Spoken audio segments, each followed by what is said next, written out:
and the garden. Mm. And you ever get a scale? Did I ever do food or what? A scale? A weighing scale? No, I did not. You know, I completely forgot. I did ask about that. I don't remember who I asked. Adios, Bobby. Where you going? They said something. I said,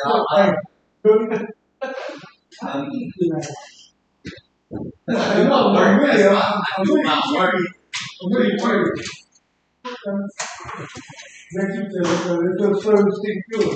So how you feeling today? Doing all right? What do you hurt?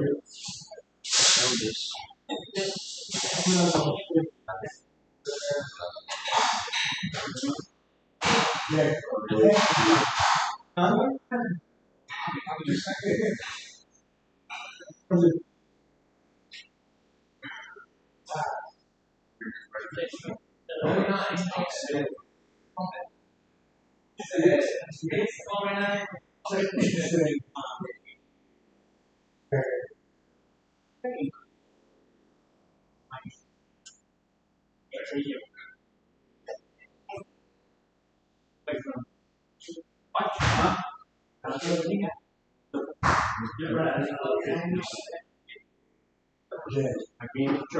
Oh, what you should do is pay attention.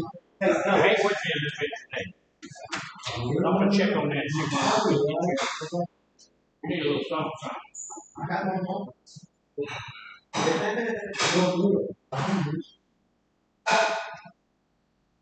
That's good.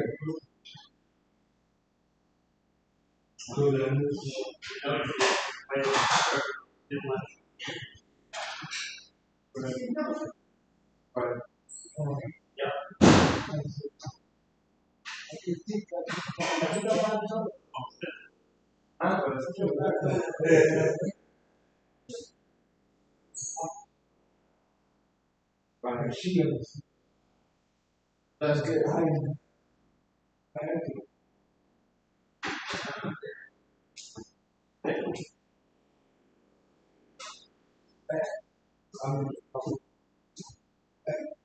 Hey, how you been?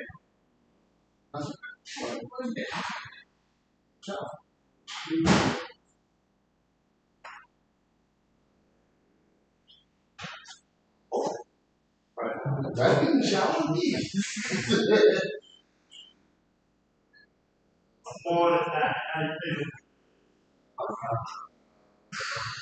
Yeah, I see it.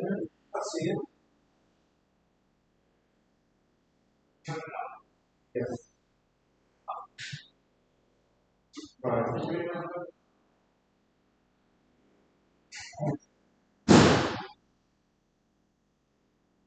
Yeah, man. Yeah. I got you. All we do is our best. Sure. I mean, they do no more than our best. No. Right.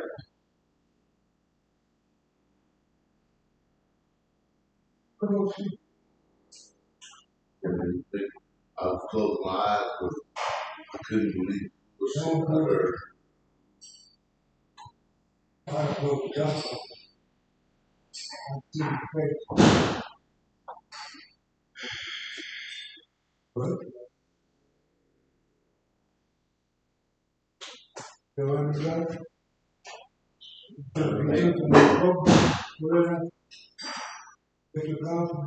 It's not when you play out, right?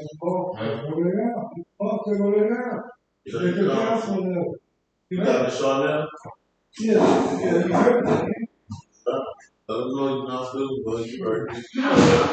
Everybody else does. Now go talk to her first, Tony. Tony, go talk to her first.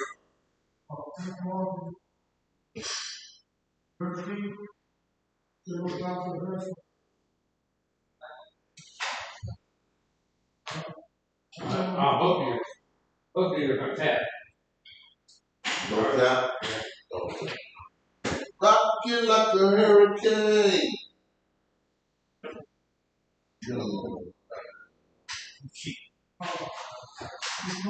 Yeah. You scared of? I thought you scared of. Little more. Look up, tell you have to. That's not bad. Go ahead. Cause it's not gonna be no good. Sitting hurting and shit.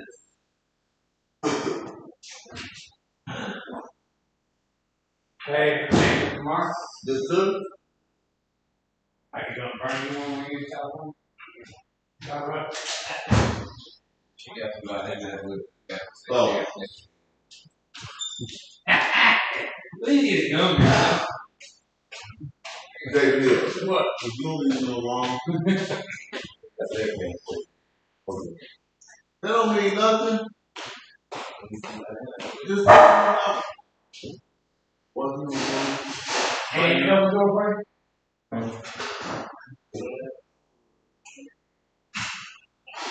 Took, but you can't tell me what's wrong.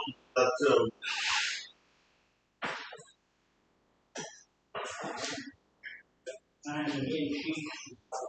You all can do. Yeah, well. Wow. Yeah. 9 o'clock, let's go, guys. Time for Mr. Garner's class. Time for Mr. Garner's class.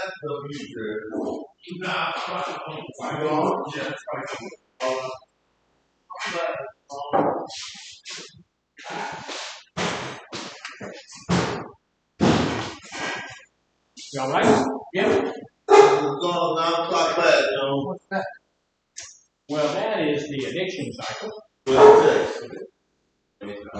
And all will be. And what does BS stand for? Bullshit. No. All will be revealed here really soon. 9 But o'clock. that's the usual guess. And it's always wrong. 9 o'clock, yo. 9 o'clock. But we'll get her done. Johnny, got to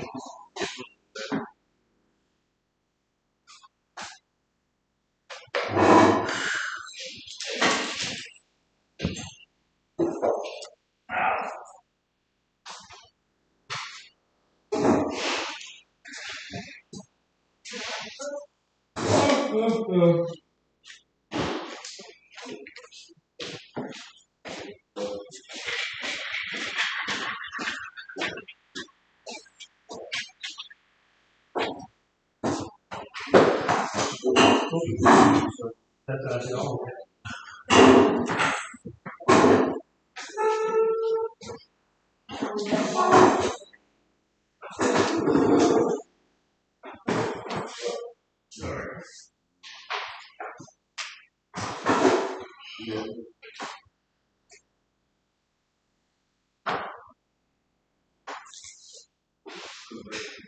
Well, we still got a minute.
Well, we're not really starting early.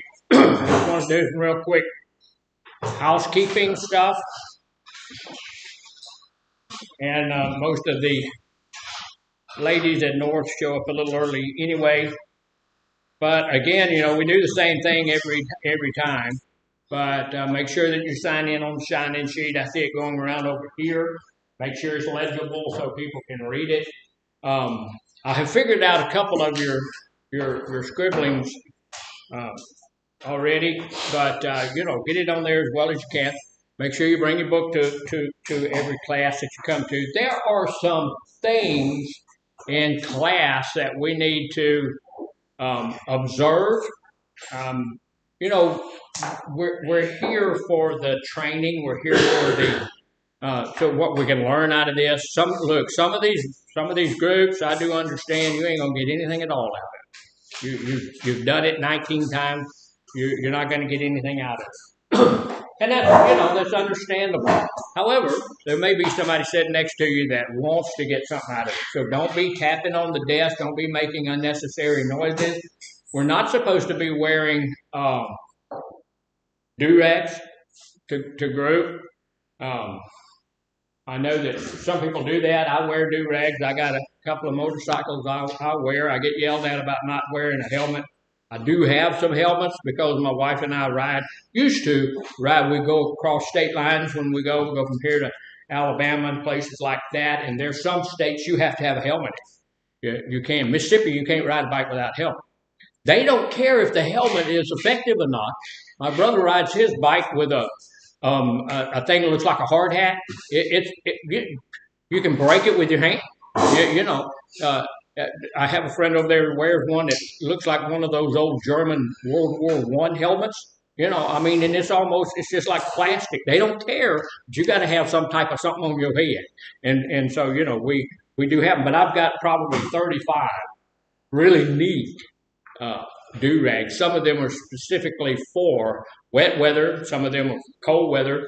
I've got some leather ones that have fuzz on the inside of them for cold weather and cold and wet weather. So I do understand the concept, but we don't wear them in group. Now, what's the difference between a do-rag and a hat? One's got a brim on it.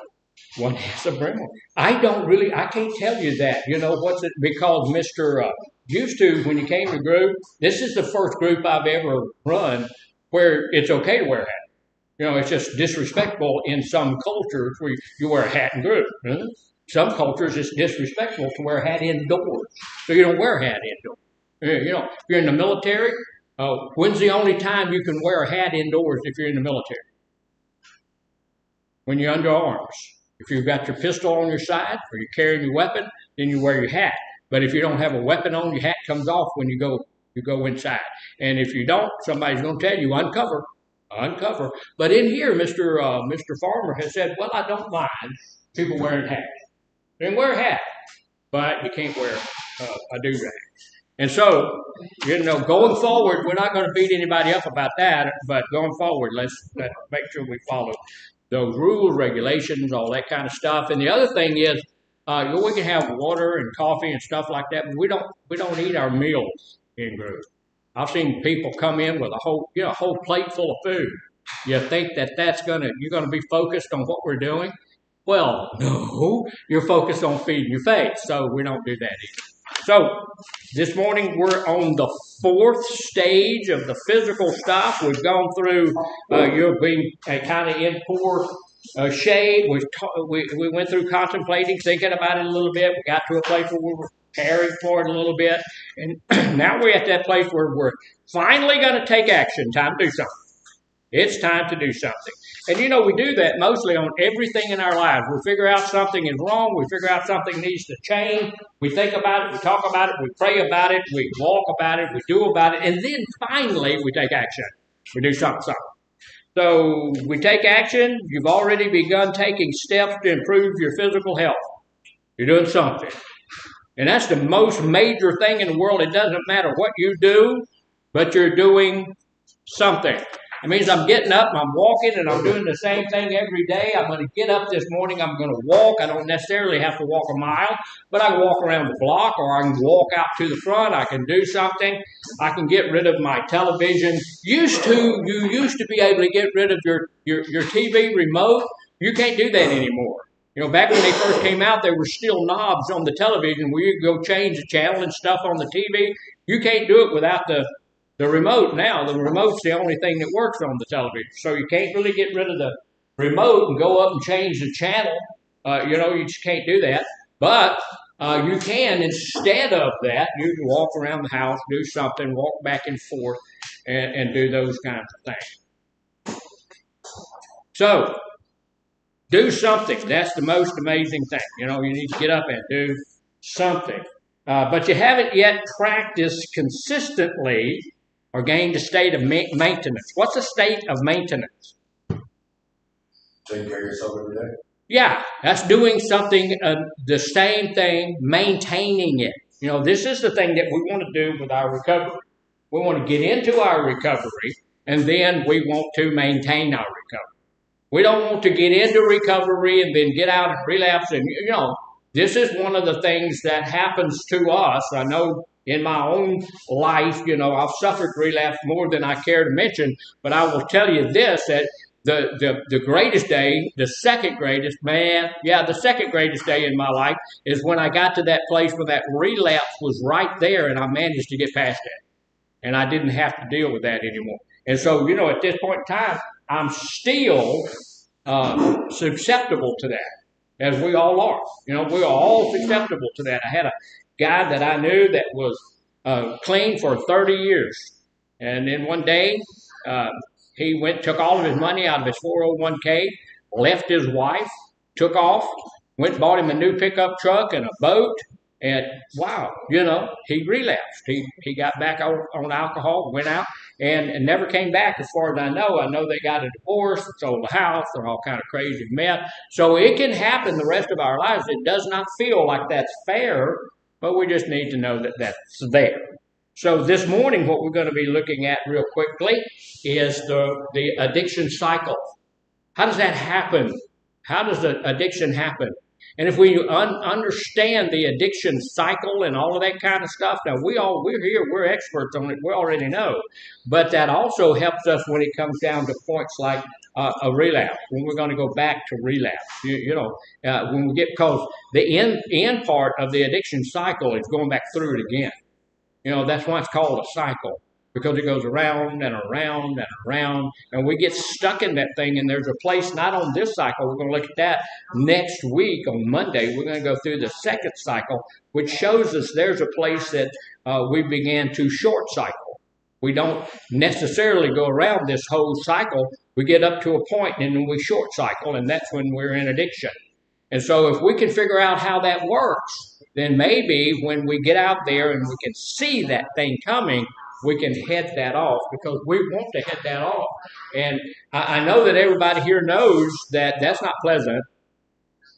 It's not a pleasant thing to have to deal with all of that craving and desire and your limbic system lying to you and telling you that you're going to die if you don't use the drug.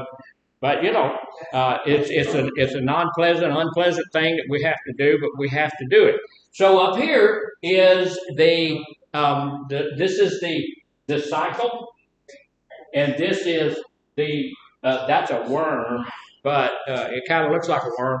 But that's the addiction road, and we're going to take a look at that. The first thing we're going to look at this morning is the addiction cycle, and look how thick it is. We're not going to go through everything. Y'all know we're not going to make that. But here's the deal. What do you think the very first thing is? BS. What's that? Everybody's, I've already had 3 or 4 people. Does that mean? No, it don't mean that. But a lot of our belief systems are at that place. Just bull crap. Most of our belief systems are like that. But where do you come up? This is what this is. This is belief system. So what I do with my thing.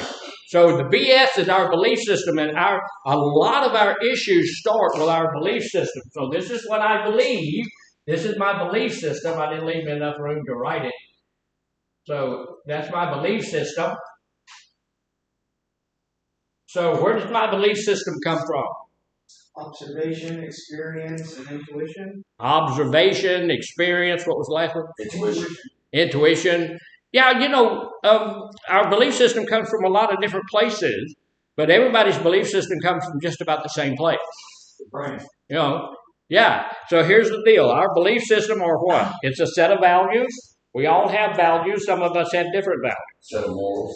So yeah, and your values are like morals. You know, the deal is that a lot of people on Sunday morning are going to get up and go to church, and they're not going to miss going to church because that's one of their values. There's other people going to get up and go fishing because their values are different, right? Amen. So it doesn't mean that one set of values are worse than the other set of values. It just means that you have a different belief system. You have a different set of values. Right? So we build those values and we get those things started when we're just children. This is why it is very important for us as adults to do the things that we want our children to emulate. What does emulate mean? Copy. Say it again. Copy, repeat, do it the same way. I've had folks tell me 100 times since I've been doing this mess, I don't want my kids to do what I did. So don't do what you do. Basically programmed. Yeah, stop it. It's doing. Look, what I think is a good value, if I show that to my children, they will copy it. They're going to emulate it. They're going to do that. So if you smoke, your kids are going to smoke. You do dope, your kids are going to do dope. You beat your wife, you beat your husband, your kids are going to beat their spouses. You run around, you do all that kind of crazy mess, you hang out in the bars. Look, one of the things that flipped me out, I don't know if they still do it. When I first got over here I was, 18 or 17 when I got here in Texas. And, I started going dancing with some young ladies and stuff and met my wife to be, and we went dancing, and she's French, and so they would take us to, the French bars out there. And there would be families out there. I mean, not just adults. There would be people with their 7 and 8-year-old kids in the bar. And I'm going, wow, Mississippi, you go to jail for that. In Mississippi, you take your kid to the bar, you're going to go to jail for child abuse. They got to take your kids away. Over here in Texas, it was the thing to do. You took your kids to the bar. Yeah, I thought that was the weirdest thing in the world. But here's the deal. Guess what's going to happen to the kids that you take to the bar? That's normal, natural stuff. You're supposed to go to the bar, get drunk, have a fight, and go home. That's what and we're building that type of value system in there. It can be toxic. This is our set of values, a set of judgments. Sometimes, look, our belief system sometimes is myths that we hold to be true. They affect our perceptions about relationships, religion, race, sexuality, careers, everything in life. Our belief system covers everything. Our belief systems are in place by how old? How old are you when you're believing? Now look, let me tell you this, your belief system can change over your entire life. You can be 80 years old and your belief system morph a bit and change a bit. But how old are you when your belief system usually set in place? When you know the difference between right and wrong. When you know the difference between right and wrong, okay. Anybody else? At age 7 years old, the brainwaves change from their brainwaves change from theta to alpha, and that's when they start to develop their own personal beliefs. Okay. All right. He said when you're 7 years old, your brain waves change from beta to alpha. I've known some people that... No, theta to alpha. Yeah, beta? Theta to alpha. Okay, thank you. And that's true, but it's also about that time that your belief system is in place. That's a lot of it. Your brain is changing. It's becoming more mature. How old are you when your brain is mature? 13, 14. 13, 14? 25. When you what? 25. 25. With guys, it's between 25, 27. Oh, wow. It takes us a while. And what that means is that your frontal lobe, and your frontal lobe is where we get our breaks. This is where we get our judgment. This is where we can look at something and say, that's not a good idea. That's not a good plan. And we can say no. With the ladies, it happens between 17 and 22 or 23. Now, that's not always the case. I've known some ladies that were 40 and were still, airheaded. I know some guys who were 18 and who were just as mature and brilliant as you've ever want to see anybody. My grandson started his own business when he was 18, 19 years old. And now today, that business makes several $1 million a year. And he did that when he's 17 or 18 years old. So it doesn't always hold true, does it? There's always an outlier. There's always something. But for the most part, that's the way that works. So we got most of our understanding, most of our belief system is in place. Usually by the time we're in kindergarten, for example, by age 5, we know exactly what mama's doing.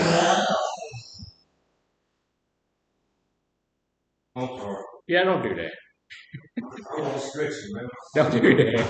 Don't do that. We know what dads do. We know exactly what color is good. We know what color is bad. We know that girls are good at certain things and boys are good at certain things. We know what teachers do. We know what policemen do. By the time we reach the first grade, we may have made a few little adjustments in that, but they are fairly set. They're going to stay that way the rest of our life. Our belief system is developed through information that we receive from a whole bunch of different places. So, when it says we know what mothers do by the time we're 5 years old, what does that mean? Well, what that means is, in my household, I know what moms do. Moms, if you look at the traditional idea of what a mom is, mom takes care of the home, dad goes out and gets a job, takes care of the money coming in and all of that. Is that true? Not in every household. Not in every household.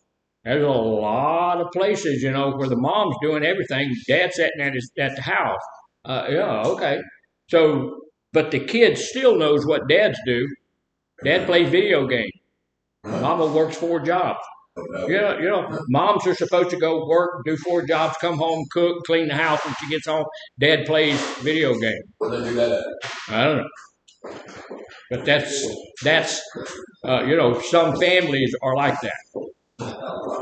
It happens. So we know what dads do in our life. We know what dads do in other people's life. We know that it's different in different families, but that's what happens in our life. So that's where our belief system is.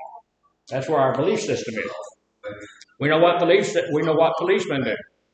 In some families, policemen are highly respected. In others, they're feared.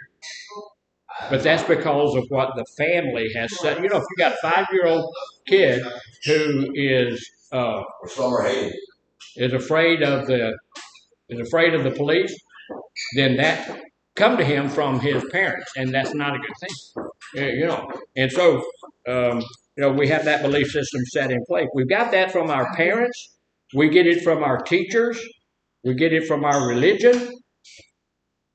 We get it from experiences, things that we're experiencing.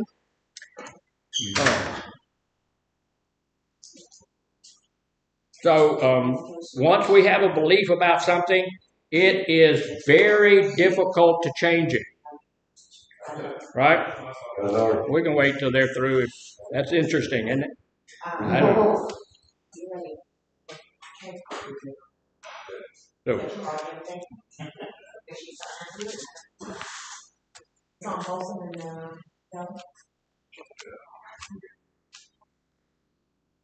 I don't know. I'd have taken him out of the room somewhere else, office, something. I don't know. So anyway, look, here's the deal. Once we have a belief about something, then it is difficult to change that belief. It's almost impossible to change that belief because this is what I believe. Even if we have large amounts of information to the contrary, even if somebody, look, I've had people, that's been sent by the government, sent by the probation and all of that stuff to come to group. They don't believe that they have an issue with drugs or alcohol. And I will tell you that almost no matter what amount of information you give them, they're not going to buy into it. They're not going to believe it. So A lot of folks who have that belief system, you're not really going to change that belief system. So all we can do is try to put new information into that, and then let us take a look at that new information and see if we want to change our belief system, because we are operating on that belief system. And when I have a belief system, if my belief system says up here that it's okay for me to use drugs because I don't like my mood or I don't like whatever, and in that situation, it's okay at that point for me to use drugs. And so if it's okay for me to use drugs, then what? It's okay. It's okay for me to use drugs. It's not your business. It's okay. You know why it's so hard to change a belief? Tell me. Cognitive dissonance. What happens is we put things into a little box in our belief system, and if it doesn't fit into that little box, our minds actually become narrower, and we defend our position with our lives. Right. Right. You see it in religions and politics all the time. Right, yeah, and absolutely. He said you see that in politics, you see that in religion, you see that in all sorts of things, you see that in denominationalism, you see that in all kinds of things. And so it is, you can see how it is a real challenge for somebody like myself. I have, my belief system was exactly there, and I had to change my belief system and get to a place where I said, okay, this might not be, the best thing in the world for me. So maybe, perhaps, look, I was living under a house. That's not a good place to be. And so, I had to get to a place where I changed my belief system. Once I changed my belief system, then things began to get a little bit better for me. I need to do something different. But the challenge for me and folks like me is when we get a group of people like we have here, there are about 20 of us, and there's 20 different belief systems.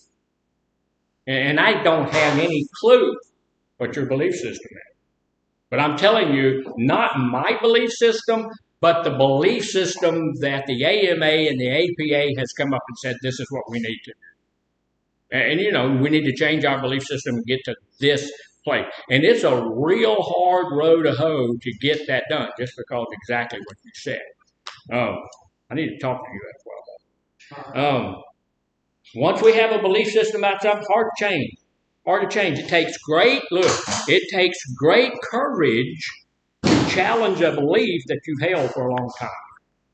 If I have believed since I was 5 years old, or if I have believed since I was 7 years old that trees cause cancer, somebody has told me, somebody has convinced me that trees cause cancer, then that's in my belief system and I believe it, then I'm going to stay away from trees, right? I ain't going to hang out with trees. Trees cause cancer, But I'm going to tell you, and it's hard for somebody to get that belief system out of the way. So if I'm believing that, and I've heard this belief system down through the years, it's not a real bad thing for me to steal stuff because other people have stuff and I don't have the stuff, and so it's okay for me to do that. We had a guy not too long ago came through here, had that belief system. We helped him on out. That's not a good that belief system like that to get you hurt. Get you put in jail, get you beat up, get you all kinds of stuff. But people have that belief system, and they'll go, and steal people's stuff and all of that. My wife has a friend of hers whose truck just got stolen. Wow. So, and out of his yard. So now in our yard, we haven't had anything like that happen on our street. We're way out in the country, but she's still locking her truck and stuff like that. So it's hard to change that. So some people have believed. What do you think? Are drugs bad? Yeah. Drugs are bad. Are drugs good? No. All right. Some people have the belief system that drugs are bad. That all drugs bad? No, medicine. No, I take drugs every day. Not all those drugs are bad. But some of us grow up with the idea that all drugs are bad. And if I grow up with the idea that all drugs are bad, then, that's going to flavor my whole life. Everything is bad. So, but are all drugs good? No. No. No, there's drugs out there that are not good. But in my belief system, if I believe that all drugs are good, then I'm going to be doing things that I don't believe to happen. Some people believe that alcohol, the use of alcohol, is never okay. I will tell you this: that in my belief system, I believe the use of alcohol is never okay for me. I believe that. Never okay for me. I will tell you this, that this is also my belief system. I believe that drugs, alcohol, just alcohol, not any, alcohol is a drug, but not any other kind of drug, that alcohol is not okay for all of us in here. It's just not. Alcohol is going to take us back to the drug that has gotten us into the place where we are. Alcohol is my drug of choice. Others believe it's acceptable in moderation. Is alcohol acceptable in moderation? Depends on who you are. Exactly. Not alcohol. I can't do alcohol in moderation.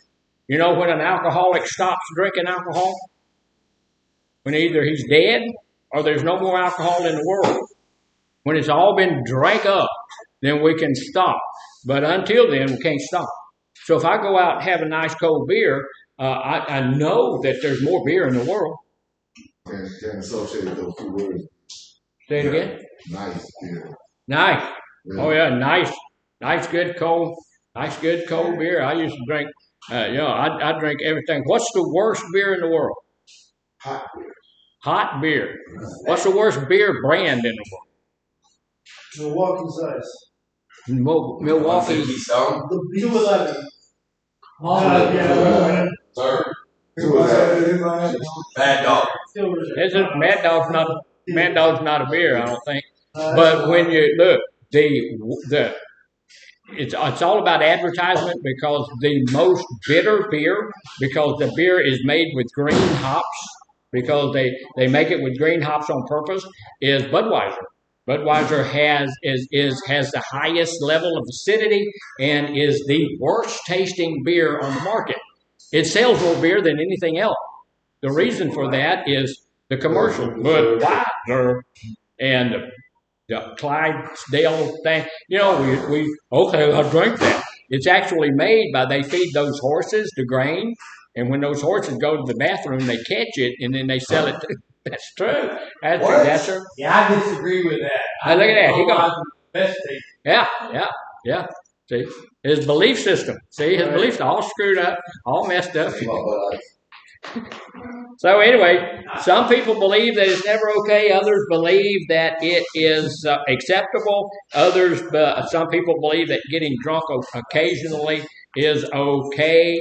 Here's the deal. Even if you don't have an issue, if you get drunk occasionally, it does do damage to your body and all of that kind of stuff. But my belief system is what we're looking at. And sometimes people believe it's okay to drink alcohol. Those people, just like you said, if those people don't have a problem with the drugs or alcohol, it is okay for them. It's socially acceptable. It's legal. And it's usually, if we don't go overboard with it, it's okay. But if we do have those kinds of genes, and if we do have a problem with addiction, it's not okay. It's not okay. It's going to take us to a really bad place. But our belief system can get us to that place where we're going to have some stuff going on in our lives. Now, you know what? A lot of the times, if you think about an alcoholic or somebody that has a real problem with alcohol, a lot of people think about that old boy that's living in the ditch out there, or living under the house, or living in the woods, or something like that. Is that what an alcoholic looks like? Not all of them. Sometimes that's people's idea of what an alcoholic is, but there's a whole lot of people that's got a three-piece suit, drives a nice car, and does all that kind of stuff, got a home and all of that, and they're still alcoholic. And use drugs. Yeah, and they use drugs. And so, and so a lot of us will go to a stupid place on that. We'll look at that person who's making $7,000 an hour, and they're doing all this good stuff, and we'll use that as a good excuse for us to have some bad behavior going on. Well, he's doing fine. Would you say that's a functional addict? Say it again. Would you say that's a functional addict? Yeah, that's what we call a functional addict, but that is a misnomer. What does misnomer mean? That ain't right. That ain't true.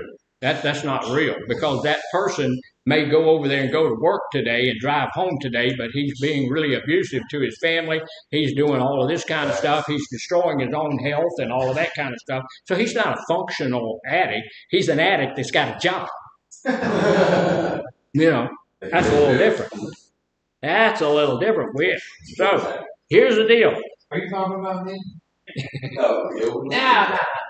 So that's our belief system. We get all of this stuff in there, and sometimes, look, our belief system can lead us to some places we really don't need to go. Our belief system can take us to a place where we have some pretty bad thinking.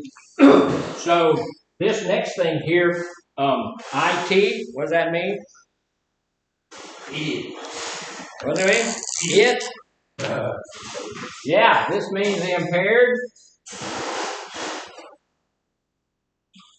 thinking. I knew that. Yeah. So, what's another way of saying impaired thinking? Clouded judgment.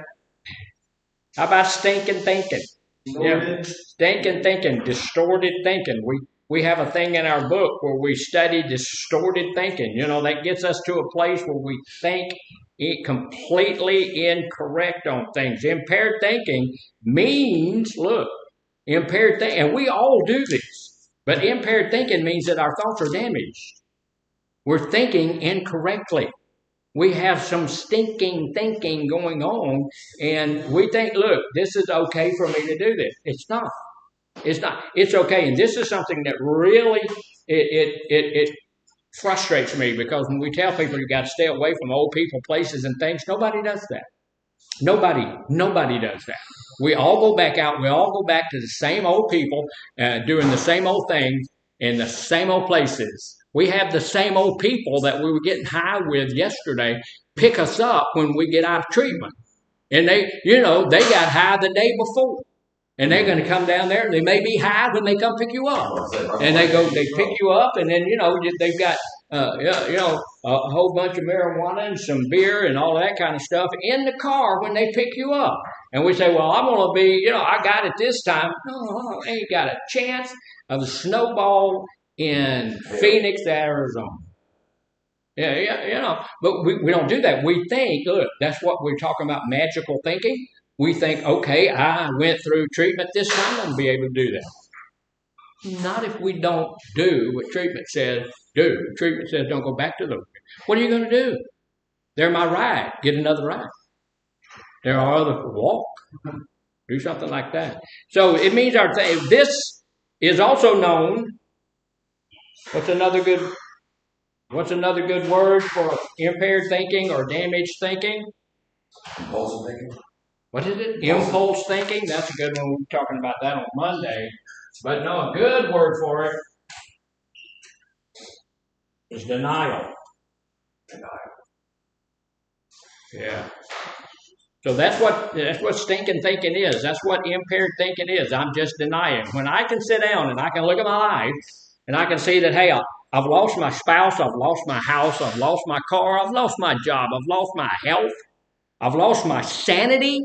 I'm in a treatment facility with a whole bunch of other people that have a similar problem that I have, and I've been in there 4 times. This is my 5th time through, but I'm still denying that I have an issue with drugs or alcohol. It's not that. I've had people tell me, I have a plan. Okay, great.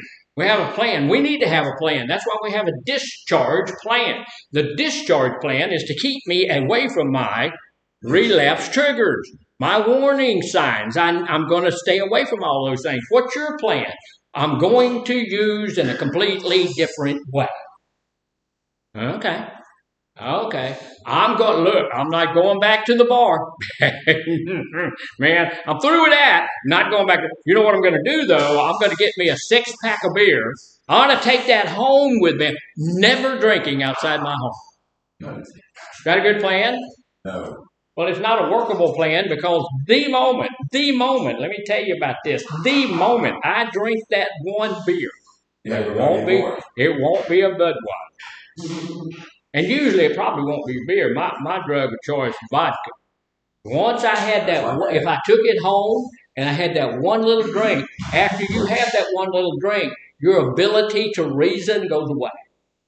You're going to drink that whole six-pack, then you're going to go somewhere else. I can remember a time that I was outside of a convenience store. I'm drunk as a skunk, and I don't remember. I don't understand how I still remember it, because when you get that drunk, usually you get in a blackout. You don't remember that stuff. But I remember they were closed, and the guy was inside the door there, and I'm shaking the door trying to get. I needed some more booze, and I'm shaking the door, and I'm showing him my money and all of that kind of stuff. And I think back about that, and I'm thinking, why didn't that boy call the police? Why did he shoot me through the door? Why did he do something like that? But he didn't, praise God, and I lived through all of that stuff. So, My dad's full-blooded German. He wakes up and has his coffee all day long. He does what? My dad's full-blooded German. The moment he wakes up, he puts vodka in his coffee. Yeah, well, see, that's your dad's a full-blooded alcoholic. It has nothing to do. Let me dispel that very quickly, because I've heard you say that 4 times. It has nothing to do with you being Germanic. That has nothing to do with it. My ancestors are from France and from England. It has nothing to do with. I lived in Germany for quite a few years, and I'm going to tell you, there's a lot of booze in Germany. There's also a lot of people in Germany that don't use alcohol. Not anything. I had a guy tell me one time in our anger class, his wife had a real anger problem. I said, okay, all right, we can help her with that. He said, well, I don't think so. He said, you can't help her. I said, how come? He said, because she's a redhead. I said, dude, being a redhead has nothing in the world to do. My wife's a redhead. Being all redhead, just because she's redheaded doesn't mean anything. That doesn't mean she's necessarily got to be angry all the time. He said, yeah, it does. Because before she dyed her hair red, she didn't have that problem. Nice. Now, come on, dude. Some people ain't got a whole bunch of it up here. They're struggling. So anyway, I've met nice full-blooded redheads. I mean, natural redheads. You've had what? I said I've met natural redheads that are real nice. Okay, well, see, so that's a myth, and being a German is a myth too. There are German people who have never had a drink in their life, so that's just a good excuse for bad behavior. I had somebody tell me the other day that, hey, my uncle came from Scotland, and so he's an angry person because he came from Scotland. That's ridiculous. That has nothing to do with it. That's a geographical area of the world, and there's all sorts of people in all sorts of places. So most alcoholics, denial is not something most people realize they're doing. We defend our use, we defend our addiction. We're in denial. We don't really know that we're in that addiction. So, most alcoholics and addicts experience what is known as sincere denial. So that means that they believe what they're saying. And I've seen people in treatment believe it. You can't get addicted to marijuana. You can't get. When I get out of here, I'm gonna use marijuana again, because you can't get addicted to that. And it ain't gonna hurt you at all. Ain't nobody ever died from marijuana. Ain't nobody ever overdosed from marijuana, and it's a miracle. It's a medical miracle, and people are getting healed from all sorts of things. And, if you use marijuana, your feet don't even stink no more, and you don't have bad breath no more, and everything in the world. And nothing you can say. They're in D denial. No, they don't. No, they don't. Yeah, I had cataract surgery the other day. Well, the other year, this eye here, they did cataract surgery on. They took the lens out and they put a man-made lens in my eye. Not once.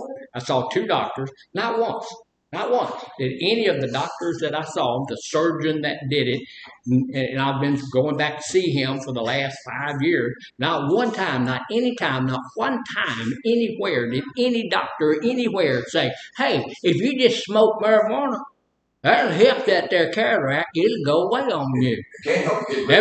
And when there are some treatments that they use. but it's not the THC that gets you high. So it's the other stuff in the plant that they use. They take the THC out so you can't get high from it. It's a little pill. So smoking marijuana does not help cataract.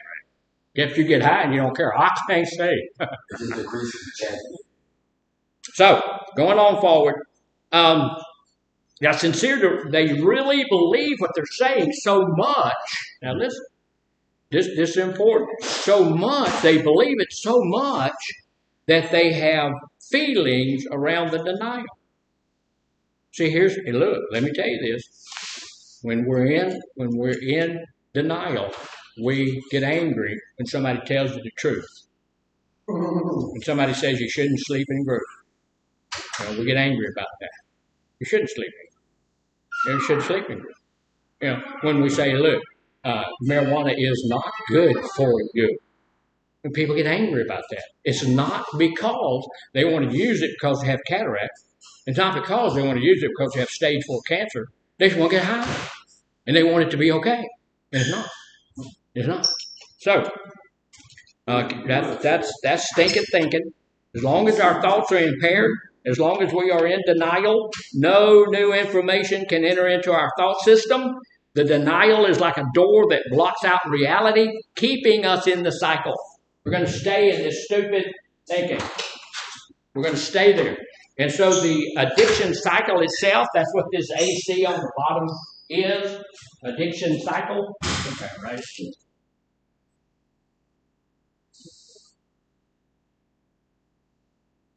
And we're going to go, there's a much better cycle that shows us a lot of stuff. We'll do that on Monday.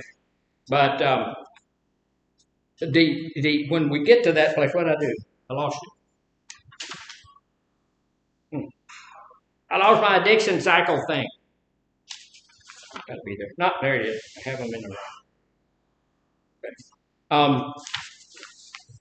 The way they all fit together is illustrated. We have our own belief systems about how we define alcoholic or a drug addiction.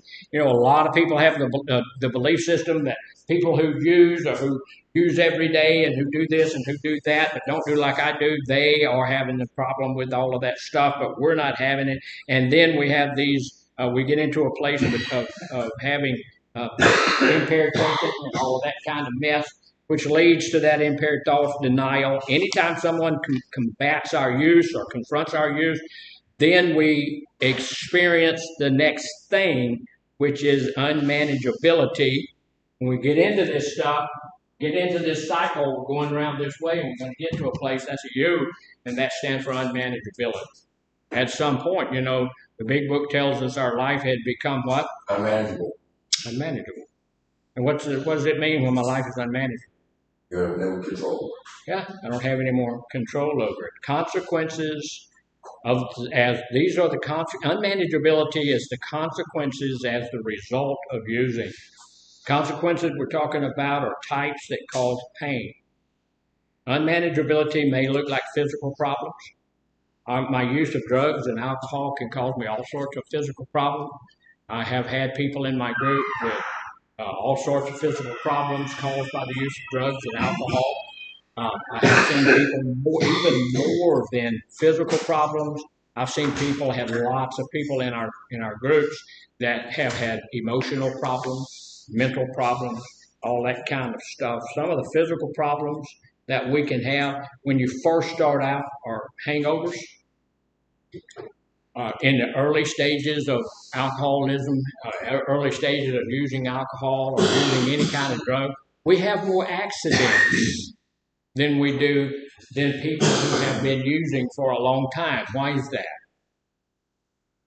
We're not used to being that level of inability to. Immune to it? Say it again? And your system isn't immune to it? Yeah, they're not getting immune to it, but their tolerance level is going up, and they can use more and more of it. But they're also more used to. They have experience at driving drunk, and they have experiences at driving high, And when I just start, that's why so many kids, 16, 17, 18-year-old, get killed because they don't have any experience driving drunk. They don't have much experience driving at all. And then they start driving drunk and they have no experience at doing that. And so they wind up wrapping around a tree or something like that. So we have accidents. It also, though, as we continue to use, it does some things like causes high blood pressure. And high blood pressure, they say, is the silent killer. And so high blood pressure is going to kill you. It causes heart arrhythmia. What's a heart arrhythmia? What do you think? Heart defect. We talked arrhythmia. We talked about it a little bit. Irregular heartbeat? Yeah, it's an irregular heartbeat, and your blood doesn't go where it's supposed to. It's sloshing kind of back and forth, and so that's not good. It doesn't get where it goes. Sometimes it can cause you to have low weight because when I'm doing drugs or I'm using marijuana or any kind of drug, I'm using alcohol, I don't eat. When I'm drinking, I'm not eating. So I can lose a lot of weight. Or you can just get fat. You can get overweight. Most of the alcohol that we use is just worthless calories. It doesn't fuel you at all. It just builds you, it's just calories that you just intake and keep. If you drink Budweiser, some people in here like Budweiser because they've been brainwashed by big old horses and frogs that say Budweiser, And so, if you drink Budweiser, especially because of the green hop, these muscles in your stomach, you have muscles that go up and down, and then you have some muscles that go across. They stop right in the middle and they go back. The hops and the other ingredients in the beer causes those muscles to relax, and that's why you get a beer belly. You can see some guys skinny all over, a lady skinny all over, and have a gut sticking out to here. And it's caused by beer belly is actually a thing. Did y'all know about the political group, the big belly political group? Every year they run a presidential candidate. Whoever in the group has the biggest belly in the group, they run for president. They haven't won yet. I don't know if they got any votes yet. That is just so dyslexic. Yeah, that's kind of crazy, but that's what they do. It causes shortness of breath, and it can also cause a loss of memory. And so there are some emotional things that that become unmanageable by the use of drugs and alcohol. We have a lot of us, one of the big reasons we know that this disease that we're dealing with is not just a moral issue. One of the biggest things we have when we stop using is shame, guilt, and remorse because of the stuff we did. Having the disease itself is not a reason for guilt, shame, or remorse. It's like if you have cancer, you don't have guilt, shame, and remorse because you have cancer. You don't have guilt, shame, and remorse because you have HIV. You don't have guilt, shame, and remorse because you have diabetes. But this disease, a lot of the times when we get sober, we know we did some stuff. And we have guilt, shame, and remorse because of that. And the fact that we still have guilt, shame, and remorse because of some of the stuff that we did shows us it's not a moral issue because we still have morality in us because we have guilt, shame, and remorse. So some of the things that this causes is guilt, shame, and remorse. It also can cause depression. I deal with a lot of people, and the one thing that they'll tell me is, look, I'm dealing with two things. Most people in recovery, early recovery, are dealing with anxiety and depression. And most of us are looking for some type of drug to help us with our depression and anxiety. Right? Most of us are. And sometimes is it necessary? Yeah. What should be the end goal if we have to take a drug for anxiety, depression, any diabetes? What should be the end goal?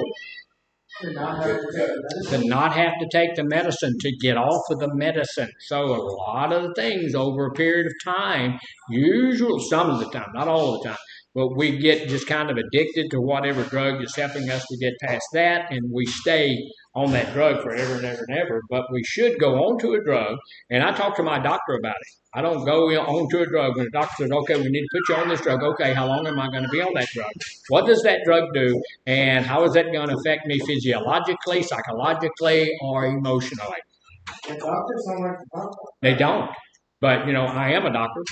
So my doctor will sit in front, and he will do that with you too, because you may not be a doctor, but you are in charge of you, right? And my doctorate's not in medicine, but it's on my chart. And I have degrees in psychology and all of that kind of stuff. So they'll sit down and talk with me. But that's neither here nor there. But they'll sit down and talk to you too. But you just have to be forceful in who you are. No. You're not just going to put me on a drug. Most people, when the doctor says, take this, they say, okay. Because the guy's got a white coat. I can buy you a white coat. Yeah. And a stethoscope. Yeah. I can steal you one of those from the doctor's office. But if you are, okay. And here's the other thing too. One of the things I guess is helpful for me and would be for you too. My doctor, a young lady, and then she has an assistant. They've been my doctors for 30 years. I know them. They know me. They take recommendations from me. When I go in, my wife was in, and she was having a little bit of problems. I told the doctor what I'd like to see her put on is a little bit of low-dose Lexapro, or just to try that out. Okay. They put her on a little bit of low-dose Lexapro. Didn't work out like I wanted it to, so they had to change it. But they did. So we have depression. We get some disgust going on. Because, look, I'm going to tell you, I'm not going to tell you all of the things I did. I will tell you that some of the things I did, I don't remember them. Because I was in a blackout or something like that. I do remember some of the things I did, and some of them were very, very disgusting. Some of the things I did. Look, I will tell you that when it was time for I needed something else, I stole my sister's piggy bank. Now, my sister, I'm an adult, she's an adult. My sister had a piggy bank since she was a little girl. And it's full of money. And it's not anymore. It don't exist anymore. Because you can't get those. She had one of them real old ones. It didn't have the little rubber thing on the bottom where you could pop it open and steal the money. You had to break it. I mean, there's the only way. That's why they built a piggy bank way back in the day. You pop that thing, and somebody in her family, which will remain unnoticed and unnamed, did that. That's disgusting. I killed her little pig and stole her little money and did what I needed to do. So we also sometimes have an inability to trust other people. We have an inability to trust ourselves. And sometimes, look, still, it's hard to trust ourselves. I don't want to go to the place where there's going to be alcohol or drugs. I don't want to do that. Because if I'm going to a place where there's alcohol or drugs, then, look, I'm susceptible to that, right? I'm susceptible to doing that. So I don't want to go to that place. There are here are some things too. We also have some consequences when it becomes unmanageable. We have some consequences spiritually as well. I want to tell you can't be close to your God when you're in the midst of your addiction. I have had people now, I know. I've had people tell me, when I'm using shrooms, I get right in the presence of God. No, that's not God, dude. You think that's presence of God? You might think it's God, but that's not God. So we have some spiritual feelings that of emptiness, just feeling bad, emptiness, isolation. We want to get isolated. We feel like we are isolated. We are separated from God. And so spiritually, that's a bad place to be. I don't want to be separated from my God. And it doesn't make any difference who your God is. My God's the Lord Jesus Christ, always will be. Amen. But here's the deal. If your God's a pine cone, if you want to choose the pine cone out there, go, okay, more power to you. But you don't want to be separated from your pine cone God. Right? You don't. So that gives you a place of isolation away from him, and then you can look. Sometimes we get a feeling of worthlessness. And I wasn't worth anything. Couldn't keep a job, couldn't keep a house, couldn't keep a car. Wrecked my car. Anybody ever seen a 1968 Dodge Charger? Yeah. Metal flake green with the gas thing up on the top of it. Oh man, beautiful, My dream car. beautiful car. Well, I had one of those, and I blew the transmission. It got drunk, got it stuck, and I was trying to get it out like that. Blew the transmission in it, tore it all up, everything, And then the company that I had bought it from, they came and got it back from me because I had lost the job I had when I bought the car. And you know what? That's the funniest thing in the state of Texas. This was in Texas. In the state of Texas, the funniest thing. If you don't pay for the car, they'll come get it. Oh yeah. They will come and they will get it.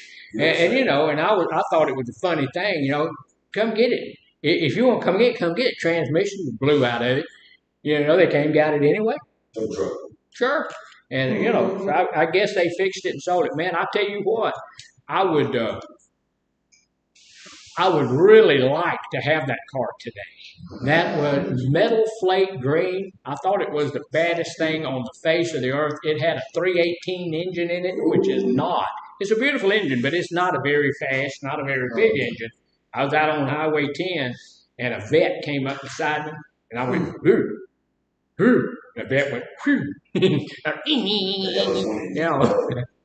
couldn't get anywhere. Really slow. Was it a supercharger? Yeah, it's a good engine. Was it a supercharger?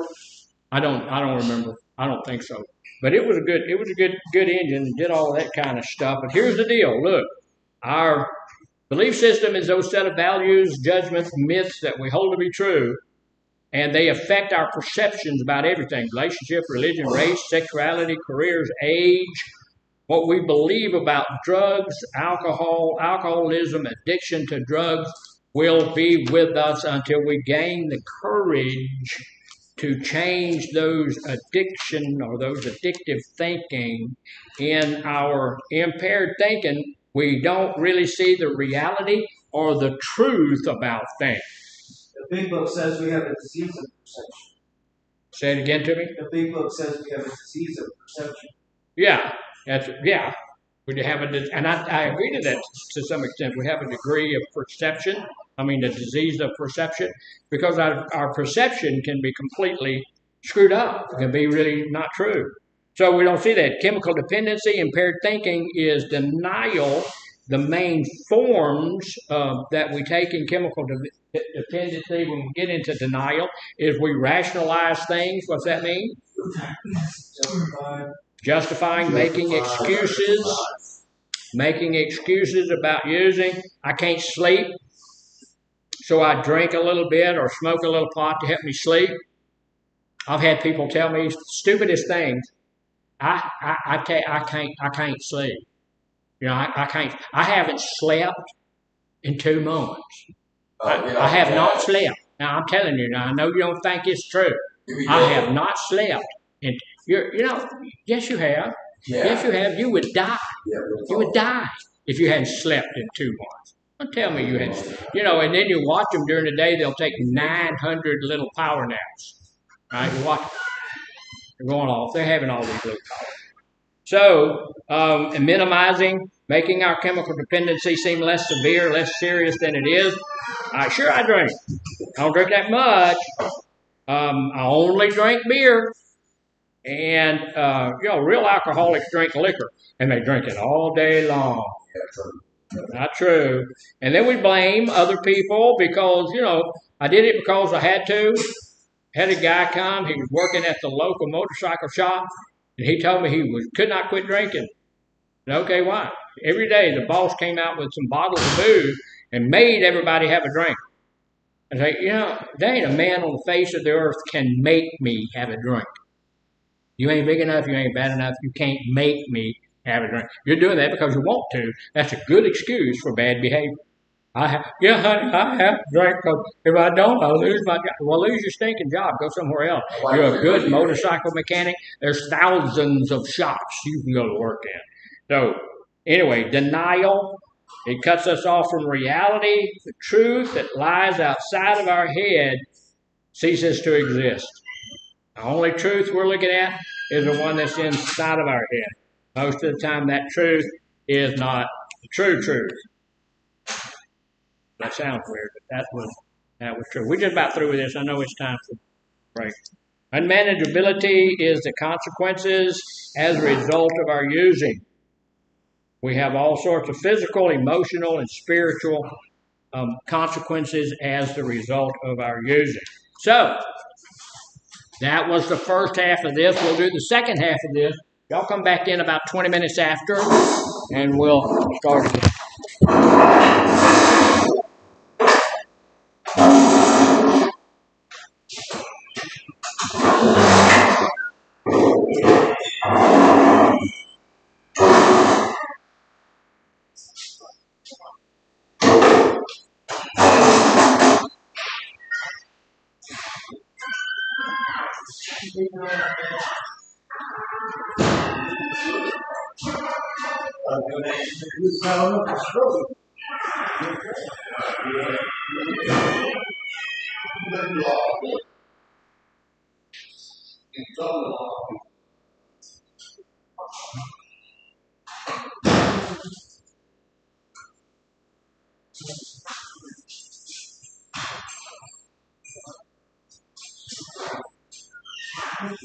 Yes, sir.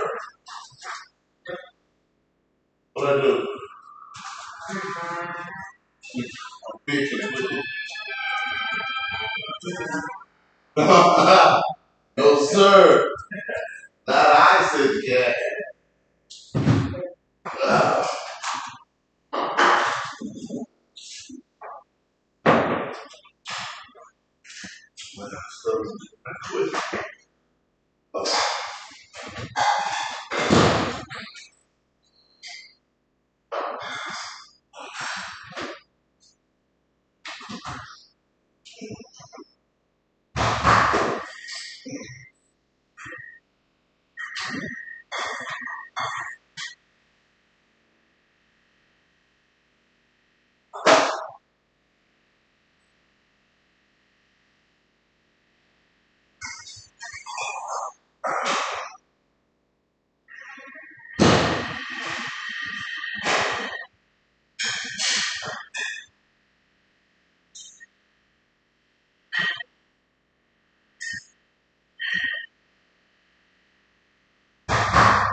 Shit.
Shit.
Huh?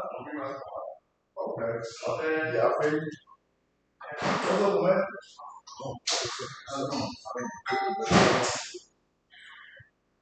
Yeah, sounds good too. Man, I thought it was 12 o'clock. I see the big end on 12. I was like, damn, so almost there. I looked at my phone and said 10 o'clock. Not there after this, man.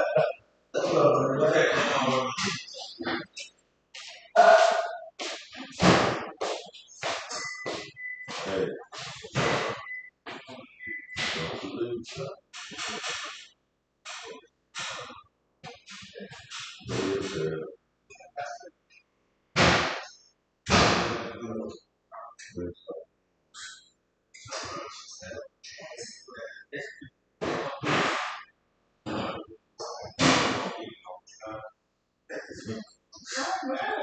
I gotta do my job. Yeah, I understood that. And I know I love the steakhouse. I ain't mad at you saying what you said, but I gotta do what I Yeah, gotta do. and I respect it. And I know somebody doesn't care. Maybe with that, I'm saying that. Let's be on the same floor, on the same floor. You know what I'm saying? Hey, good for that. I'm like, well, I'm opening all over the world, but I see you. I know where it's coming from. I got you. I ain't what I can actually respect. I know. I mean, good time. It's time because every day I'm taking time. And then, like I said, it ain't written in stone. You know what I'm saying? I talk about what about she got to talk to the radio. She's doing the iron time. So, they need 12. What is it? Come on.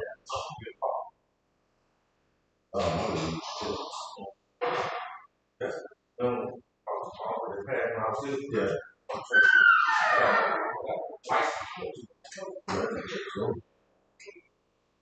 Boy, Yeah, that's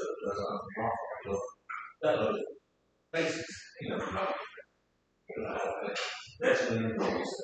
She got me straight on. They were flowing and shit. Basically, you got my free. yeah. Shit. That's what it is. But it ain't baseball. I used to work in the office, right? Used to work with they'll be at home, right? The garage, every little garage. But I was just a kid, though. I wasn't doing that. Yeah. Yeah. So measure twice, cut once. Measure twice, cut once.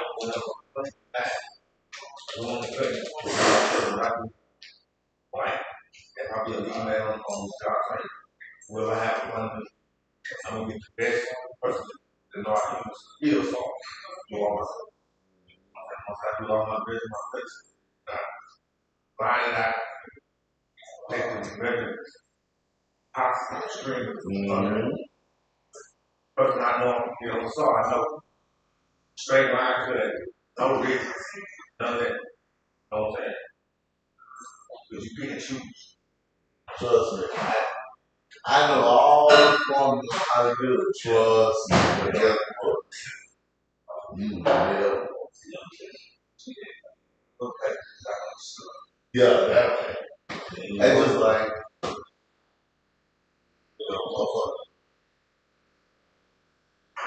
I grew up with painting.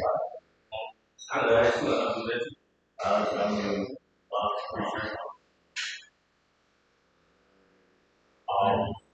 no, paint by that's all respect. With right. shit. I'm just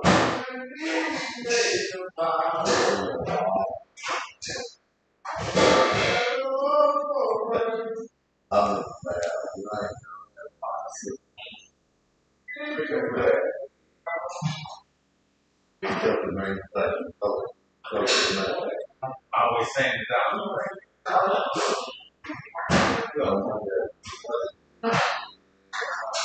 That's what it goes.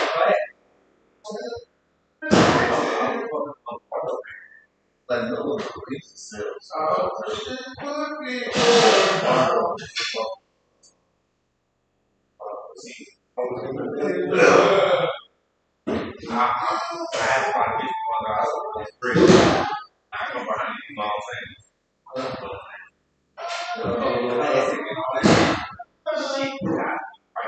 You gotta respect it. It's like, oh, this car right.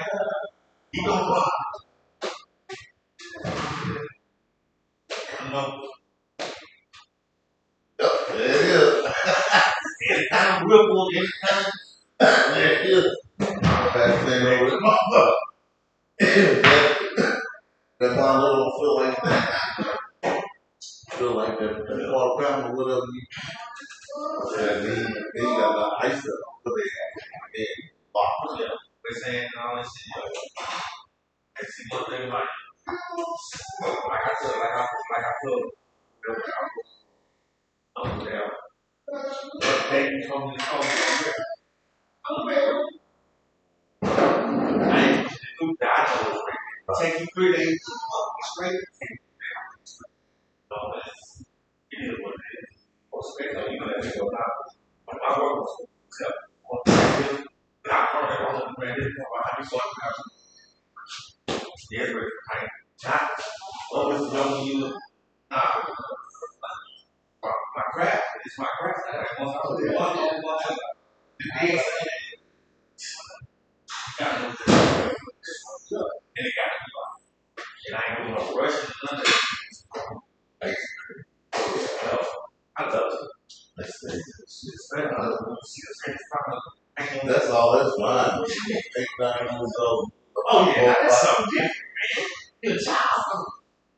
Now, it's in your thing. I did that shit till I was 15. You got to you know what? Okay. 15. I didn't get on the gun until I was 15. I was apprenticeship from 8. I did not touch that gun. And that's another hobby. That's Huh? oh, Bobby, he might be outside. no, he in the room? yeah. Bobby in the room.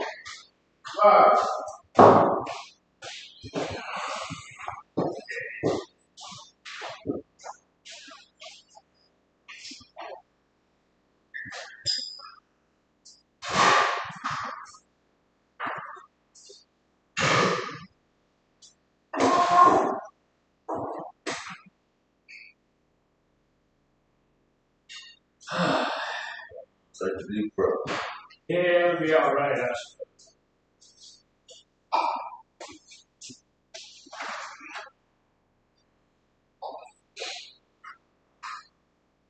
They gonna take some okay? I gotta take it at well they, supposedly somebody told me I need to take it at 2 3 times. See you over there. Oh yeah. Oh that's all you have? Yeah. Told you it's all day. Okay. Like I'll be chilling. Like it looks like I'm chilling, but if you look closely you'll see.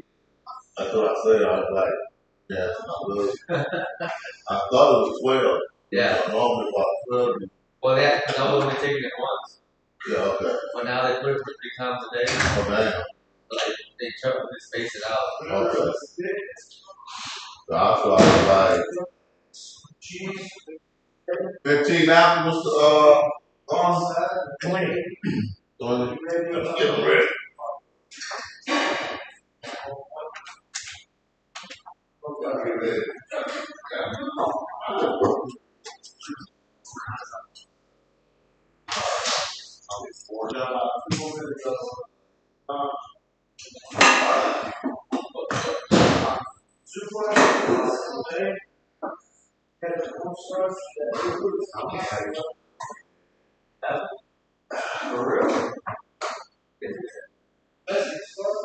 Get ready to come back to our room, guys. Make sure if you just take this thing. Again. That's the thing. I say you both have to start off with different water. That's what you call it. I used to wake up and go to sleep. Just go.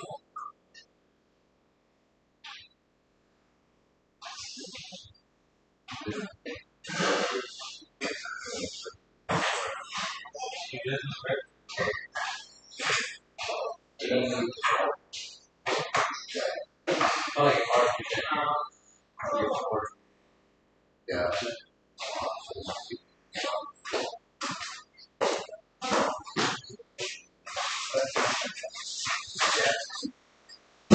Eight calories.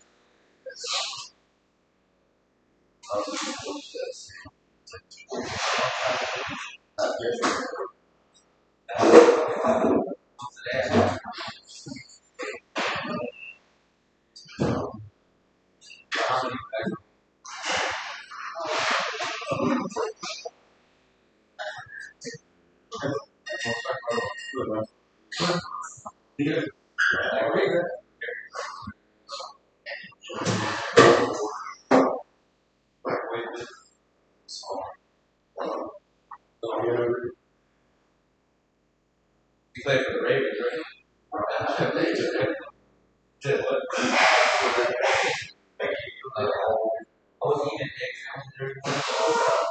We got everything on. Huh? Sure.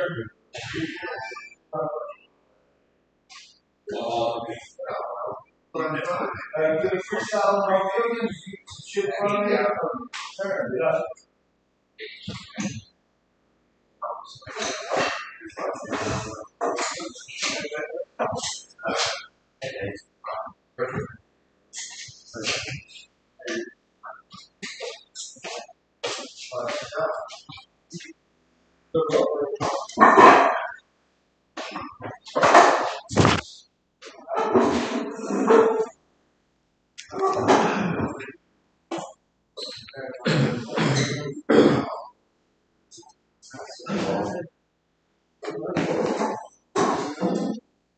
All righty then.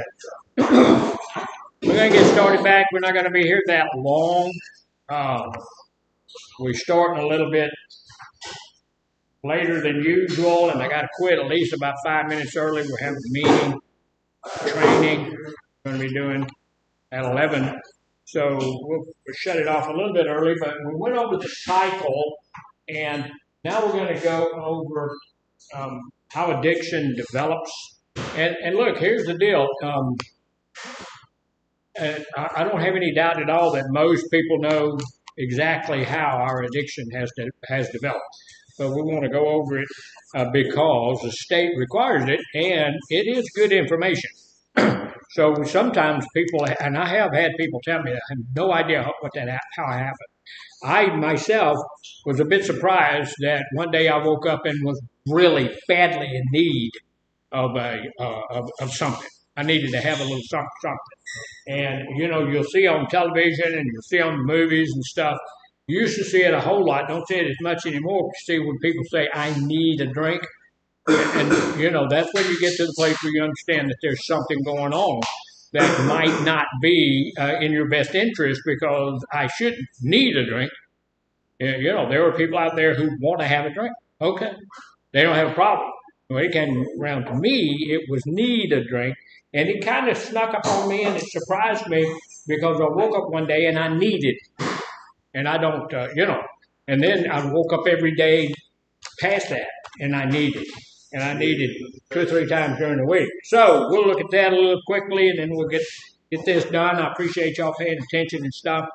Addiction develops through repeated exposure to whatever we're addicted to.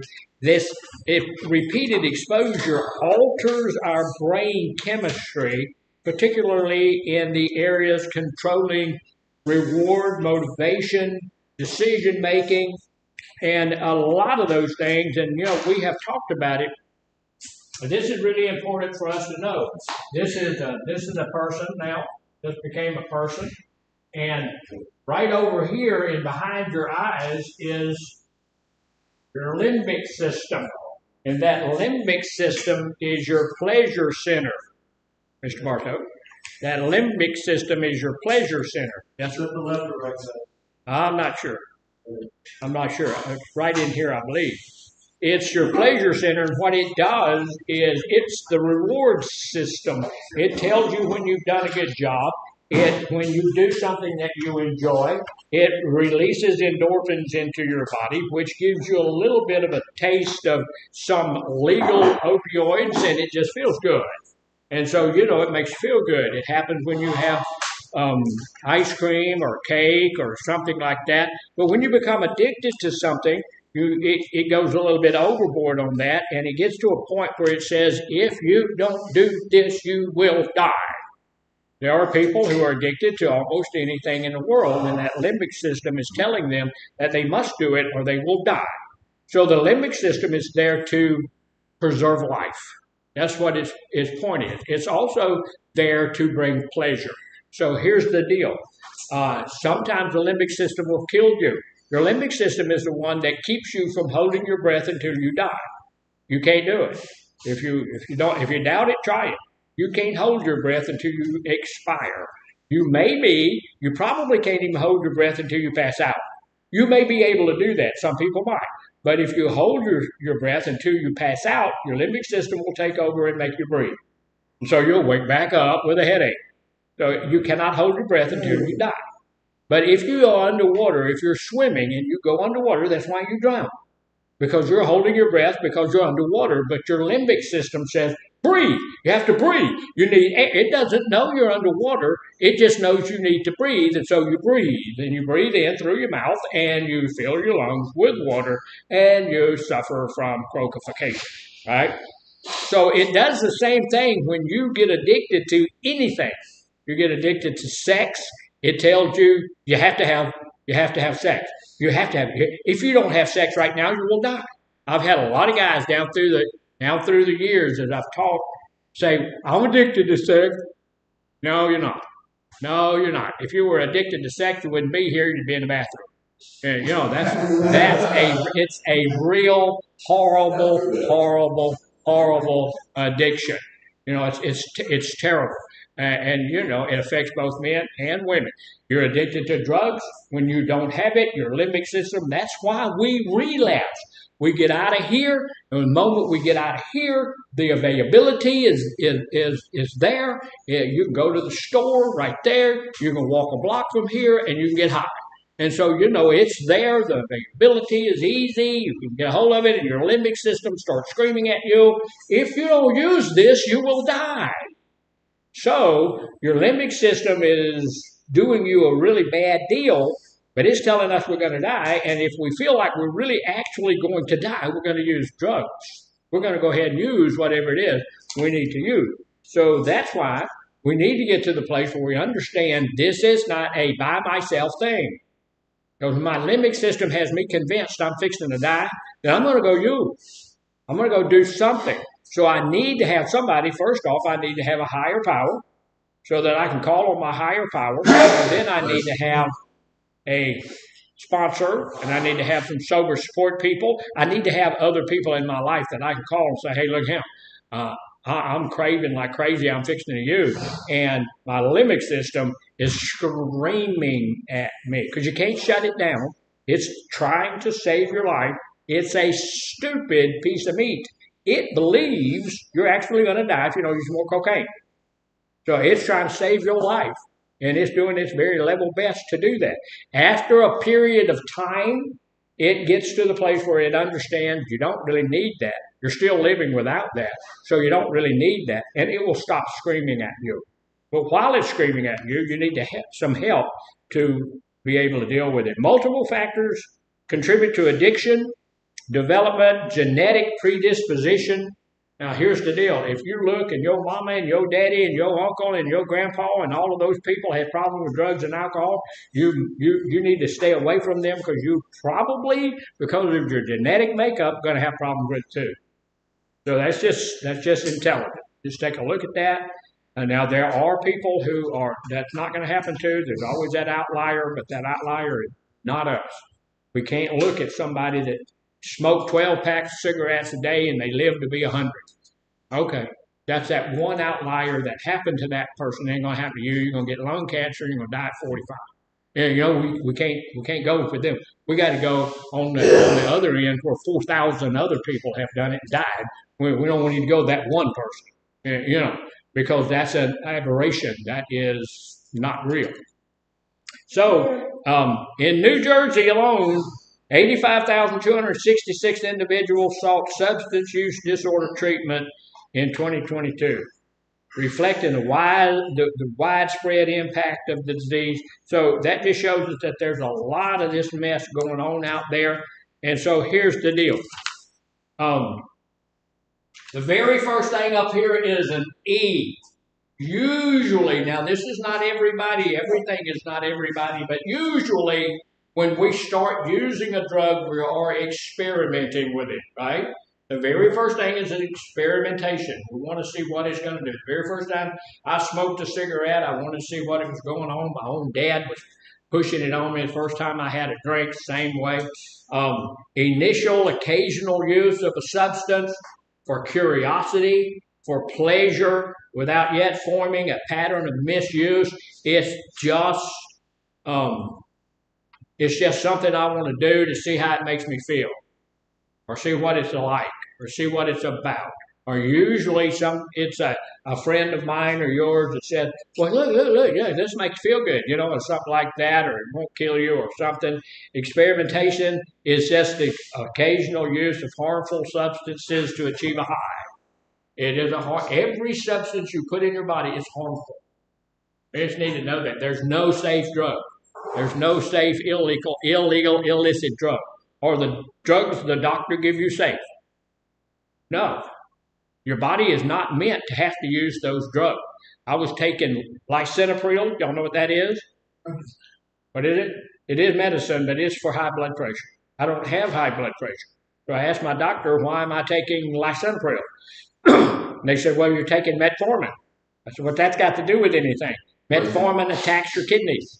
Okay, metformin attacks your kidneys.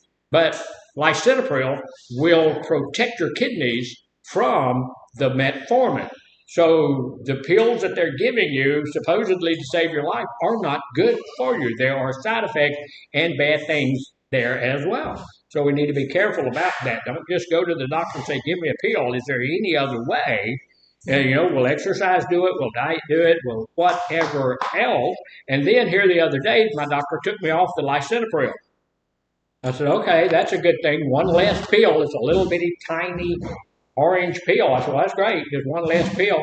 She said, yeah. So why are you taking it off of me? I thought my kidneys. She said, well, they just figured out it doesn't help. So the metformin is going to mess your kidneys up anyway, whether you take the lisinopril. I said, okay. So what happens next? As we're going down through here, we've got A that comes around. I've got the experimentation done, and I've started using more and more and more till I get to a place where I'm abusing it a bit. This is the place where I'm getting drunk, I'm driving drunk, I'm doing some of those things, so I get to a place of frequent and excessive use. So it can lead to some negative effects on my health, my behavior, and my daily life. Most people who shoot and kill someone else does so while under the influence of alcohol or drugs. And they do so in this area right here. We're inexperienced still with our drug use and all of that kind of stuff, but we're using more of it than we should use. So we're at a place now where we're abusing the drug. Using the drug just means I'm going to use it occasionally and all of that kind of stuff. And there's still people out there who can use the drug without abusing the drug. But those of us in here who have addictive issues, we can't do that very well. So we usually wind up almost immediately abusing the drug. If I go out here now to use, I'm going to get drunk. I'm not going to go out. I never did drink to be social. Well, that's not true. I did drink to be social at one time, but I will tell you this, when I quit, I never did. I wasn't drinking to be social. I was drinking to be stoned out of my skull. I would buy me a pint of vodka, drink half of it in the parking lot at the liquor store, and then drink the rest of it on the way home. By the time I got home, I couldn't see, So then at number 3 is T, and that stands for tolerance. We began to build some tolerance. And that's where, sometimes people brag about the fact I can drink anybody under the table. That means that your liver is about to die. You're having a real bad thing. That's not a good thing. That's not something to be bragging about, because you're closing in on dying from the use of drugs and alcohol. So you need to stop all that. But the body adapts to the drug, and now it requires more larger doses to feel the same effects. The body adapts to repeated uses of the drug, making the original dose less effective, requiring progressively higher amounts to achieve the same results. When you are using a drug, your body builds tolerance, and this is what happens to us. I know you've probably seen this. We build tolerance up, and it goes this way, and then it goes back down until you die. So we use more and more and more and more and more and more and more, and we can use more and more and more before we get to a place where we got the same high. Then we get to a place where it levels off, and if we're up to like 9 or 10 or 12 beers, we can use that. I had a guy not too long ago tell me that he only drank beer. He wasn't really an alcoholic. he only drank beer, and he only drank that to help him go to sleep at night. I said, okay. I'm expecting he drank a couple of beers a night to help him go to sleep. I said, how many you drank? He said, well, no more than 12. What? No more than 12? You drink 12 beers, you drink 2 6-packs a night, and you don't think you have a problem with alcohol. Every night. So we build up that tolerance. It goes around here, then the tolerance starts to fall off. It gets less. Now I can use less and less and less. So what does that mean? That means that my liver is in desperate places. I now probably have psoriasis of the liver and cirrhosis of the liver. I'm sorry. Yeah, psoriasis is a different type of. Yeah, I have cirrhosis of the liver, and I'm gonna die. And if I'm down here, that my tombstone is not far off. So it's not a good thing for me to be able to use less and get high quicker. So that's what tolerance is doing for me. So that's why we ask when you come, about your tolerance level and stuff like that. So, and number 4 down here is D. What does that mean? Dependence. At some place I get to a point where I'm dependent on the drug that I've been using. So dependence means physical and psychological reliance develops, making it hard to function normally without the substance. So no longer am I using the drug. No longer am I using it to feel good. I'm using it to feel normal. Can't function without it. Can't function without it. So this is normal. This is pain. This is feeling good over here. When I first start using the drug, I go here and I feel pretty good. And when I stop using the drug, I come back to here to normal, right?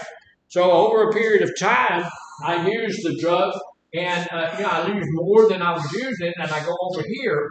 And now when I quit using, I come back, feel pretty good. So I get to the place where I know what the drug is doing. I can trust the drug. I know what my drug is going to do. But then I get to the place where I'm using it. I'm not getting quite as high. And now I'm coming back over here. What's that? That means I'm in a place of pain.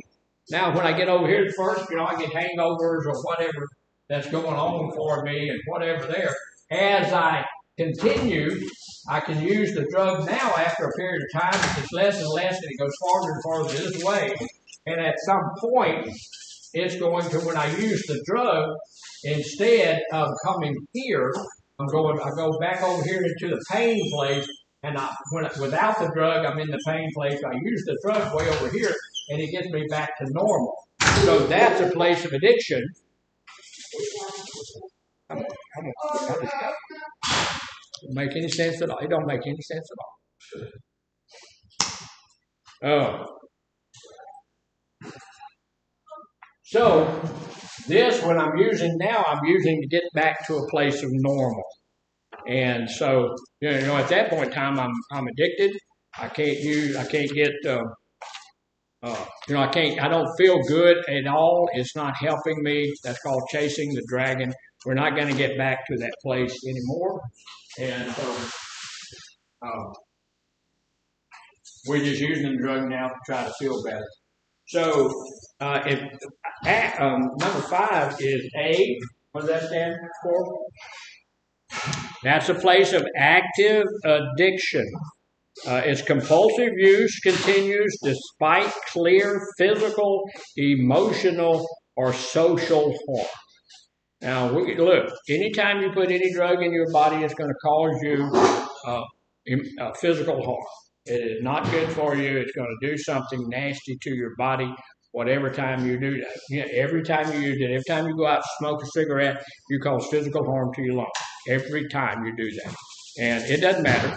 I've had people tell me, well, I don't care how much you smoke and how often you smoke. It's still, anytime you suck that stuff into your lungs, you're giving yourself another dose of cancer-causing agents, and you're going to harm your body. Drugs are the same way. Anytime you use a drug, you are causing yourself some physiological problems. You're going to cause yourself some emotional problems as well. You can cause yourself psychological problems. These happen and they are real. They are not as obvious as the physical problems, but they are problems and they are going to happen. You are also going to have some social problems. Now, here's the deal. A lot of people use drugs to be social, and we have to be social because we need to have people in our lives, according to Mr. Maslow. We have to have people in our lives. So some people use it to be social, but after a while, it takes that sociality away from us. Sometimes, even though your family loves you, they're going to get enough of you. Because here's the deal. It's usually not you that's doing whatever you're doing. It's the drug that's in you. And so they're not going to have you around them in that state. And, you can't really blame them for that. And then the last part of this is an R. What's that for? Recovery would be good, but it's not that. It's relapse. Relapse is a return to substance use after a period of abstinence or recovery efforts.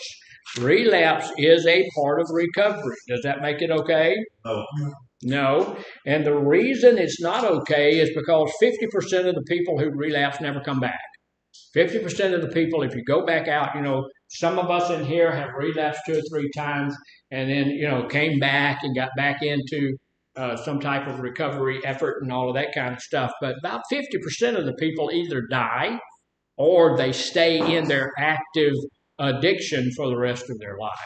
So, relapse may be a part of recovery, but it is not okay. So we need to learn what recovery. We're going to do a thing not too long in the future on relapse prevention, which is one of the biggest things that we need to learn. How do I not go back to using?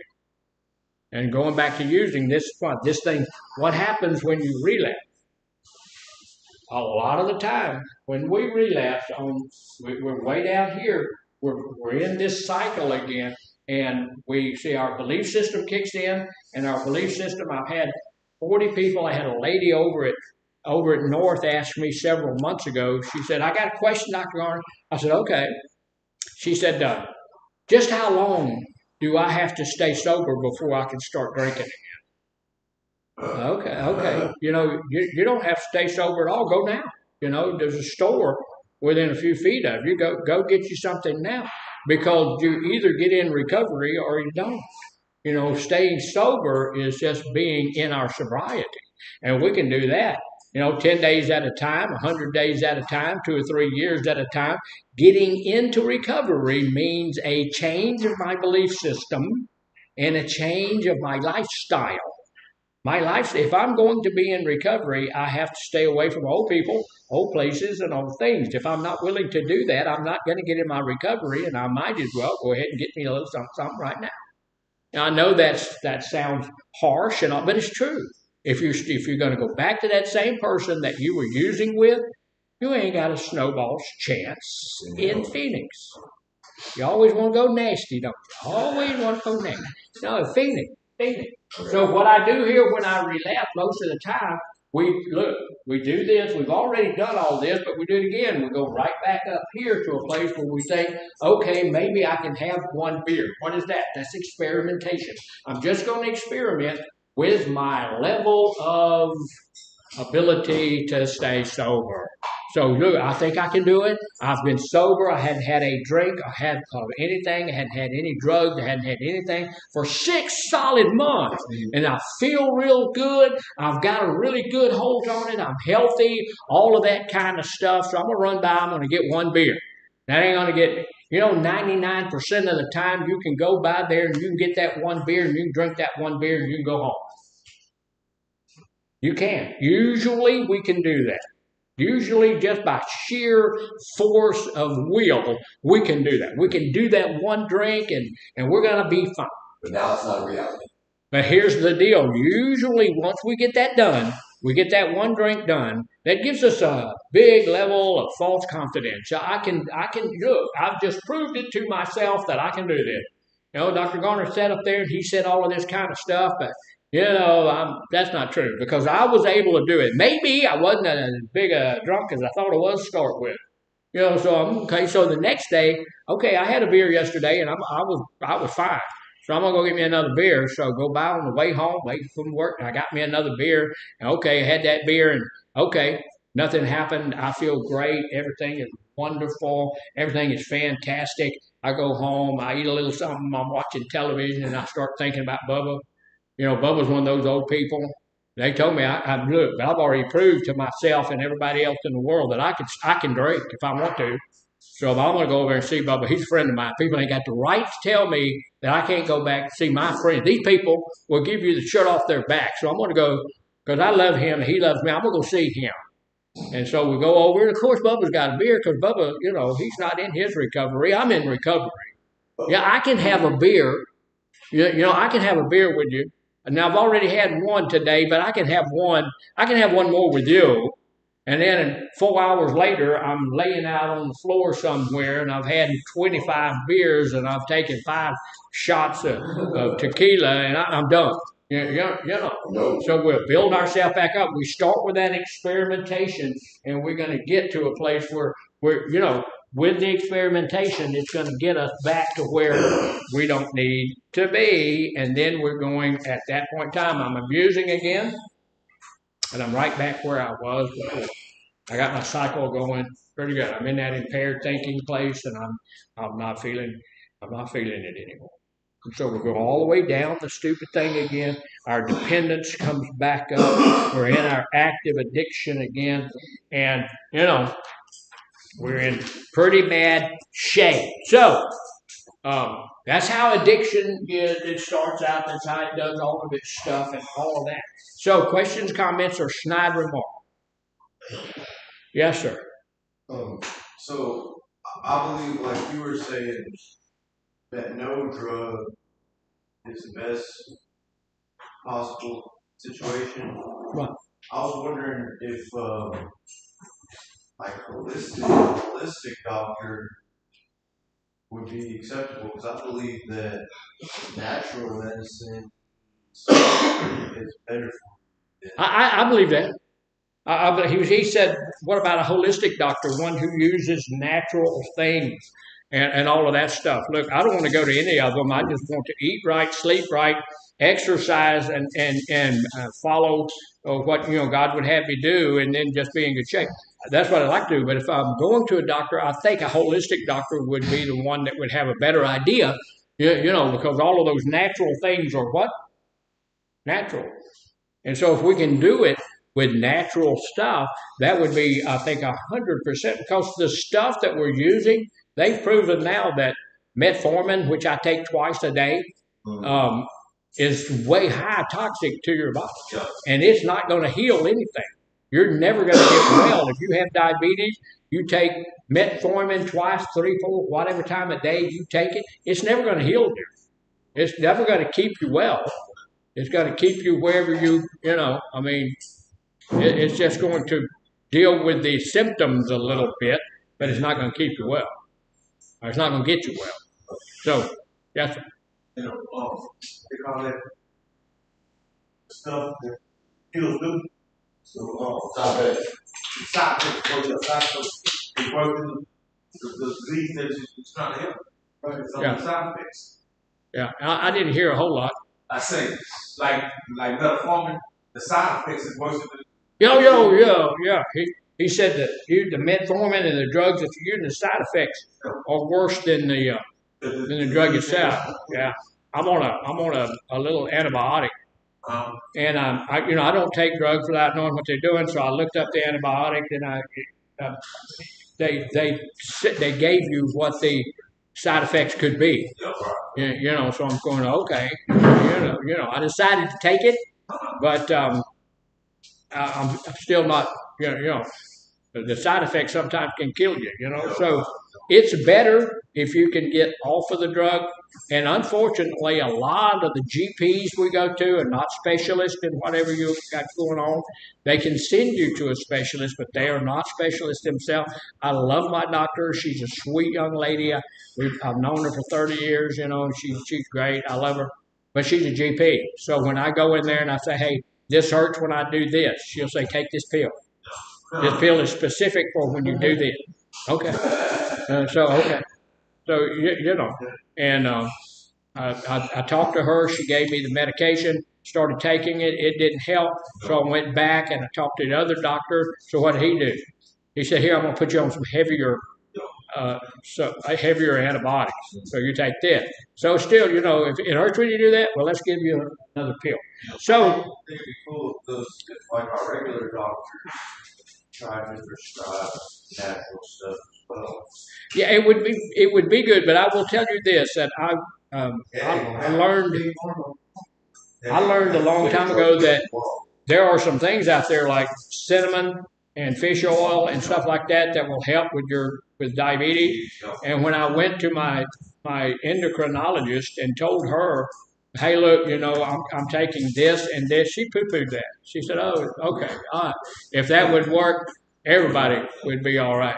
And, you know, but you know, so they don't usually point you toward the holistic stuff because that's not what their training is.